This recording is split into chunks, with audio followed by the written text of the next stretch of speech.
আসসালামু আলাইকুম। মনের মধ্যে লাট্টু ফুটতেছে। কেন জানেন? আমেরিকা জামাতে ইসলামকে চায়, এমন একটা কথা চারিদিকে ভাইরাল হয়ে গেছে।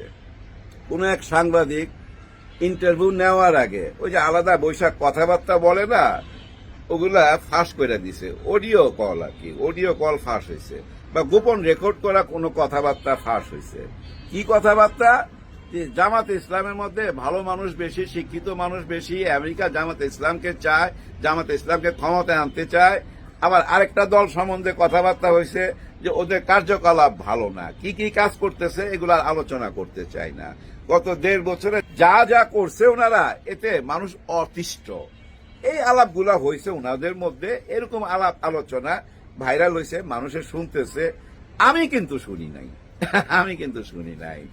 আমি শুনছি কোথায়? এই যে টক শোতে যারা কথা বলতেছে, বিজ্ঞ লোকরা কথা বলতেছে, ওইখান থেকে আমি শুনছি, বুঝাই নিছি যে না, ওনারা শুনেই তো আলাপ করতেছে।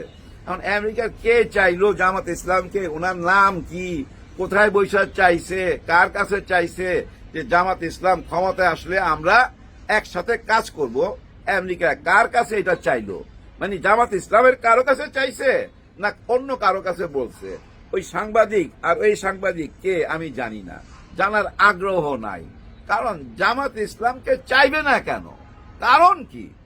ভালো মানুষকে কে না পছন্দ করে বলেন তো? খারাপ মানুষও কিন্তু ভালো মানুষকে পছন্দ করে। জীবনে সুযোগ হয়েছে অনেক খারাপ মানুষের সাথে উঠা বসা করার, কিন্তু ওদের কথা থেকে আমি একটা জিনিস বুঝছি, ওরা যখন নিজেরা কথা বলতো না, কোনো ভালো লোকের নাম সামনে চলে আসলে বেটা বাদ দে, উনি একটা ভালো মানুষ, এরকম ভাবে বলতো। মানে কেউ যদি টার্গেট করায় দিতে চাইতো কোনো ভালো লোককে বড় বসের কাছে, তখন ওই বস বলতেছে যা বেটা বাদ দে, উনি ভালো মানুষ। তার মানে ভালো মানুষের মূল্য সবাই কাছে আছে। চীন কেন ভালোবাসে? আমি তো মনে করি চীনও জামাতকে ভালোবাসে। তার কি ভালোবাসে? পাকিস্তান ভালোবাসে, মিশর ভালোবাসে, কে না ভালোবাসে? সবাই ভালোবাসবে। এবং একটা টাইমে আইসা না দেখেন গবেষণা করবে যে এমন একটা দল, যে দলকে গত 16টা বছর দাবায় রাখছে মাটির নিচে, গাছে পানি দেয় নাই, পাথর দিয়া চাপা দিয়া রাখছে, কোনো মতো যেন এই গাছটা অঙ্কুর বাইর না করতে পারে। আর যতবারই অঙ্কুর বাইর করছে ততবারই ছাগল দিয়া খাওয়াই দিছে। হ্যাঁ ভাই, যতবারই মাথা চারা দিছে ততবারই ছাগল দিয়া খাওয়াই দিছে। ছাগল পালে তো ভাই, হ্যাঁ, বড় বড় দলরা, এই দলের বড় বড় নেতারা, ওরা কিন্তু ছাগল পালে, ওই ছাগল দিয়া খাওয়ায় দেয়। তারপরে এই দলটা কিভাবে টিকা ছিল? যদি কোনো কারণে এই 12ই ফেব্রুয়ারিতে ওনারা ক্ষমতায় চলে আসে, তাইলে ওনাদেরকে নিয়ে না গবেষণা করবে। আশেপাশে যত মুসলিম কান্ট্রি আছে না, তারা তো করবেই, অন্য ধর্মের মানুষরাও যার যার দেশ থেকে না গবেষণা করবে। কেমনে সম্ভব হইল মাত্র 1.5 বছরে এত বড় সফলতা? 1.5 বছরের আগের ঘটনা তো আমরা জানি না, কারণ ওইটা তো গুপ্ত, ওইটাই সুপ্ত। ওই গুপ্ত আর সুপ্ত রহস্য তো আমরা জানি না, কিন্তু তারপরেও আমরা দাবি করতে পারি যে আমরা জানি, আমরা দেখতে পাইতাছি। তো ভাই, একটা গাছ হঠাৎ করে 1.5 বছরে বট গাছ হইতে পারে না? এর গোড়া পত্তন হয়েছিল অনেক আগে থেকে। তারপরে আমরা দেখলাম কবে? 5ই আগস্টের পরে আমরা বুঝা ফেলাইলাম, যখন শেখ হাসিনা বলল যে আমাকে এই দেশ থেকে তাড়াইছে এই জামাতে ইসলাম আর এই ছাত্র শিবির। হ্যাঁ ভাই, ভিকটিম নিজেই বলতেছে যে আমাকে এই আর এই অপদস্থ করছে এবং বেজ্জুতি করে আমাকে দেশ থেকে তাড়াইছে। এদের দিকেই আঙুল দিছে। তবে বিএনপির নামও নিছে, কিন্তু মেইন শত্রু ওনার ওই যে জামাতে ইসলাম। কিন্তু জামাতে ইসলাম তখনই তার শক্তি ফিরা পাইল, কখন জানেন? যখন 10টা দল একসঙ্গে হয়ে গেল। বিশাল বড় শক্তি তো ভাই জামাতে ইসলামের এখন। 20টা পা, হ্যাঁ ভাই, 20টা পা জামাতে ইসলামের। 20 পায়ে হাঁটবে তো। ওনারা দেখেন ওনাদের বক্তব্যের মধ্যে আয়নার মতো পরিষ্কার করে দিতেছে আমরা এই 10 জনে মিলাই একটা দল। এখানে এমন কেউ নাই যে সে বলবে যে আমরা দাঁড়িপাল্লার জন্য এই রাজনীতি করতেছি, বা আমরা ওই শাপলা কলির জন্য রাজনীতি করতেছি। কেউ কারোর জন্য রাজনীতি করতেছে না। আমরা এই 10 জনে মিলা কারো ব্যক্তি স্বার্থে এই রাজনীতি করতে আসি নাই। আমাদের মূল লক্ষ্য এই দেশের রাজনীতি, এই দেশের উন্নতি, এই দেশটাকে কিভাবে সোনার বাংলা বানানো যায় সেটাই আমাদের টার্গেট। আমাদের ব্যক্তিগত কোনো স্বার্থ এখানে নাই। আর এই 10 দল থেকে কেউ সরকারি কোনো সুযোগ সুবিধাও নিবে না। হ্যাঁ ভাই, ওই যে জামাত ইসলামের যে নীতি, এই 10 দলের এই একই নীতি। ওনারা কোনো সুযোগ সুবিধা নিবে না, ওই করমুক্ত গাড়ি নিবে না। ওনারা এখন যেভাবে চলাফেরা করে এইভাবেই যাবে এই সংসদে। হায় হায়, সংসদের কথা যখনই মনে আসে তখনই মনে হয় আবার এই সংসদে যাচ্ছে আলীবাবা 40 চোর। আলীবাবা 40 চোরের গল্প শুনছেন না? ওই 40 চোর, এর মধ্যে 45 জন একটা দলের সঙ্গে। এই 45 জন ব্যাংকের টাকা মাইরা দিছে। হ্যাঁ ভাই, মাইরাই দিছে বলতে হবে। এরা ব্যাংকের সাথে হাত কইরা গত সরকারের আমলে যেসব সুযোগ সুবিধা পাইছে, আরাম আয়েশে দিন যাপন করছে। গত 16 বছর ওই বড় দলটার কোনো আন্দোলন সফল হচ্ছিল না কেন? কারণ এই সুযোগ সুবিধা পায়া এরা কেউ আন্দোলন করতে দেয় নাই। গত সরকারের আপা এদেরকে এইসব সুযোগ সুবিধা দিয়া মুখ বন্ধ করে রাখছিল। আপার নাম মুখে আসলো কেন? ও হ্যাঁ, আমাদের মির্জা ফখরুল সাহেব আপা ডাকছে। হ্যাঁ রে, উনার আপা, হ্যাঁ উনার আপা। অনেকদিন পর উনার মুখে শুইনা না আপা ডাকটা, মনে হইল যে আরে আপারে ফিরে আনা উচিত। আপারে ফিরে আনলে না অনেকের শিক্ষা হয়ে যেত, একদম শিক্ষা হয়ে যেত। হ্যাঁ ভাই, 5ই আগস্ট যদি না হইতো তাহলে কি আমরা এইসব নাটক দেখতে পাইতাম? দেখতে পাইতাম না। কি ডায়লগ আমাদের আপা! কেন বলতেছে জানেন? ভোটের জন্য, শুধু ভোটের জন্য। উনি বলতে চাচ্ছে তোমাদেরকে কেউ আর মামলা দিবে না, তোমাদেরকে কেউ আর হামলা করবে না। কেন বলতেছে জানেন? এটাও একরকম ভয় দেখানো। আপনাদেরকে বুঝতে হবে কিন্তু ব্যাপারটা। গত 15-16 মাস কারা মামলা দিছে, কারা হামলা করছে, কারা মামলা দিছে, এটা কি আমরা জানি না? আমরা জানি। তার মানে কি বুঝাইতে চাচ্ছে জানেন? দেখ, মামলা হামলা দিছে আমাদের পোলাপান, ওদেরকে থামায় রাখছি, ভোট দিয়ে আমারে জিতায় নিয়ে আয়, দেখবি আগের মামলাও তুইলা ভালামু, সব কিছু আয়নার মতো পরিষ্কার করে দিমু, খালি আমার মিছিলের লগে থাকবি আর আমারে ভোট দিবি। এইটাই বুঝাইতে চাইছে। আর যদি না দেস তাইলে কিন্তু আমি টের পামু, ক্ষমতায় আসার পর এই মামলা কিন্তু আবার ডবল কইরা দিতে পারি।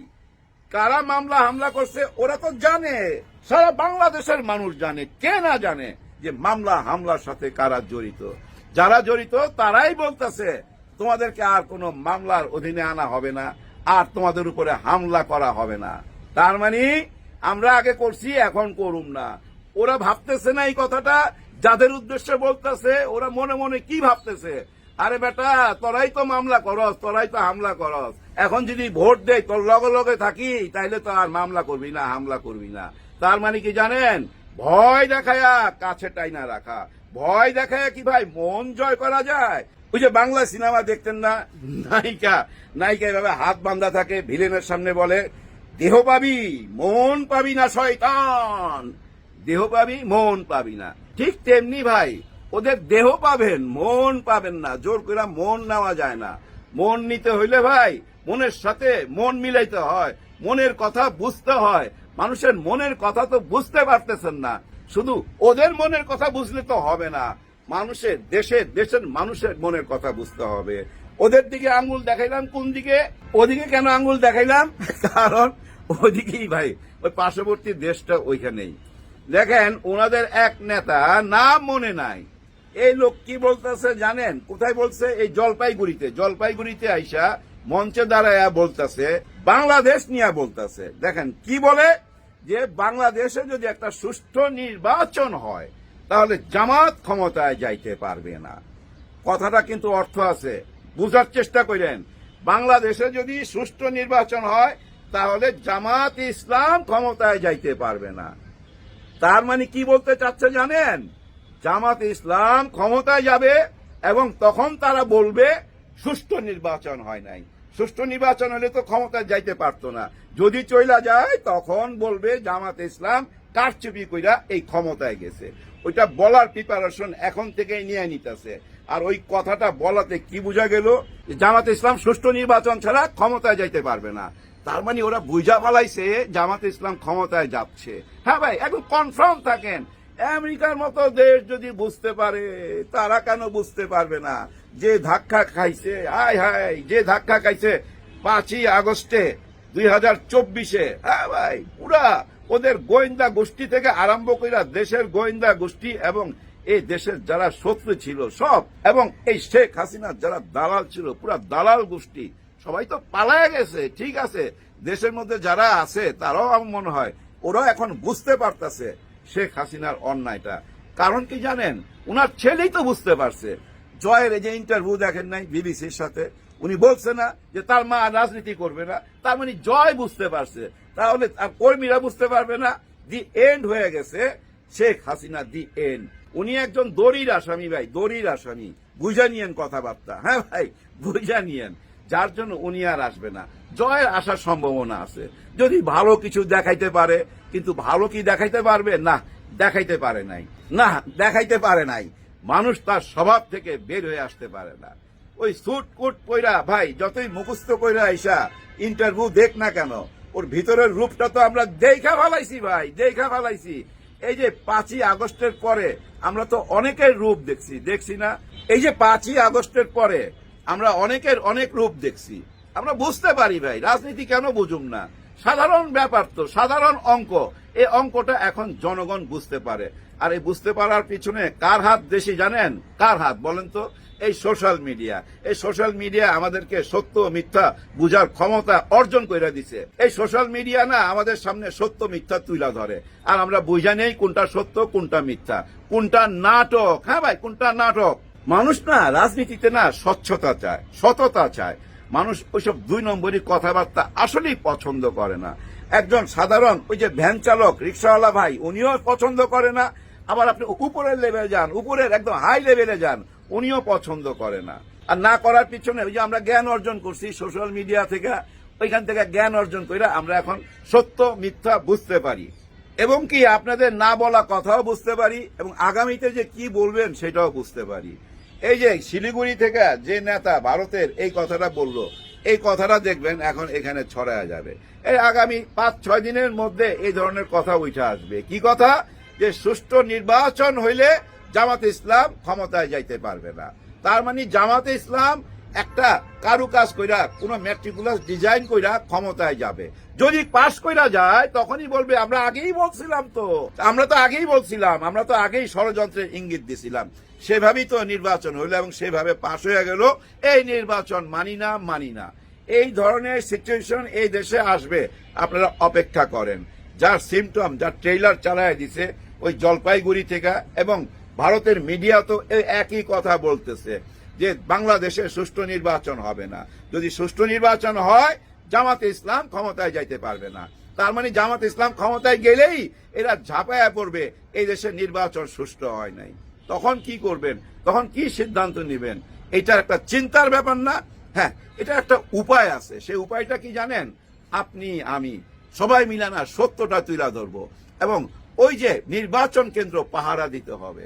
3 দিন লাগবে ভাই, 3 দিন কষ্ট করতে হবে সবাইকে। বিশেষ করে এই দেশের তরুণদেরকে কষ্ট করতে হবে, যারা জুলাই গণ অভ্যুত্থানে নাইমার ছিলেন রাস্তায়। আপনারা মনে করবেন এই 12 তারিখ সেই জুলাই গণ অভ্যুত্থান, আপনারা সবাই রাস্তায় নাইমা যাবেন। আর কেউ থাকুক না থাকুক, অনেকে বলতেছে না তাজ্জুদের নামাজ পড়া চলে আসবেন, অনেকে বলতেছে এখানে এসে ফজরের নামাজ পড়বেন। যে যেভাবেই আসেন না কেন, একটা চমক দেখবেনই আপনারা। পুলিশের সাথে, আর্মির সাথে, র্যাবের সাথে, আনসারের সাথে এমন এমন কিছু মানুষ দেখবেন, এই দেশের নতুন জওয়ান ছেলেরা হয়তো কোনো একটা সুন্দর ড্রেস পইরা, লাল সবুজের পোশাক পইরা মাঠে নাইমা গেছে। হাতের মধ্যে হয়তো থাকতে পারে বাঁশের কঞ্চি। সেটা কেন? পতাকা উঠাইবার জন্য। পতাকা নিয়ে আসতে হবে, তো সে পতাকার জন্য বাঁশের কঞ্চি লাগবে। ওইটা নিয়ে সবাই পাহারা দিবে, সবাই রাস্তায় নাইমা আসবে। এটা আপনারা লেখা রাখেন। কাউকেই চুরি করতে দেবে না এই দেশের ভাগ্য। এই দেশের ভাগ্য নিয়ে আর কেউ ছিনিমিনি খেলতে পারবেন না। আমার এই কথাগুলো যদি সত্যি না হয়, 12 তারিখের পরে আমাকে যা ইচ্ছা তাই বলেন, যা ইচ্ছা তাই বলেন। আমি ক্যামেরার সামনে এসে দাঁড়ায় থাকুন, আপনারা গালি দিবেন, আমি মাথা পাইতা নেব। হ্যাঁ, আপনারা আমার জাহাপনা, আমি জি হুজুর বইলা মাথা পাইতা, আপনারা যা সাজা দিবেন সে সাজাটাও আমি ভোগ করতে রাজি। যদি বলেন যে ভাই ইউটিউবে কোনোদিন আসতে পারবেন না, আসুন না, কথা দিয়া গেলাম। কিন্তু এই মুহূর্তে দোয়া চাই। এই মুহূর্তে সবাই জন্য সবাই দোয়া করতে হবে, দেশের জন্য দোয়া করতে হবে। আর সবচেয়ে বড় দোয়াটা কি জানেন? হ্যাঁ ভোটে হ্যাঁ ভোট দিবেন। আর সেই দোয়া ভিক্ষা করে আজকে বিদায় নিতে চাই। সবার জন্য সবাই দোয়া করবেন। আল্লাহ হাফেজ।